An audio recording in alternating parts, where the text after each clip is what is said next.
Hari kelima pencarian Bibit Raharjo, warga negeri Katon yang dilaporkan hilang dan diduga tenggelam di sungai sekampung dilanjutkan Rabu pagi.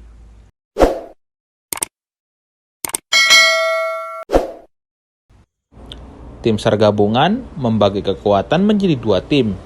SRU 1 menyisir aliran sungai menggunakan perahu karet Basarnas sejauh 10 km ke arah hilir dari titik diduga korban terjatuh.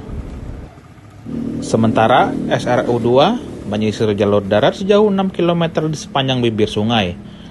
Fokus pencarian hari ini adalah titik semak, akar pohon, serta percabangan sungai yang dicurigai menjadi tempat tersangkutnya korban.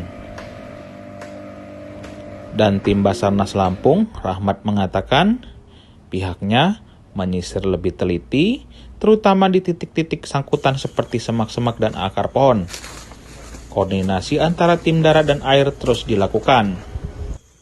Sejak korban dinyatakan hilang Sabtu lalu, belum ada saksi mata yang melihat langsung peristiwa korban tenggelam. Hanya sepeda korban yang ditemukan sekitar 50 meter di lokasi awal.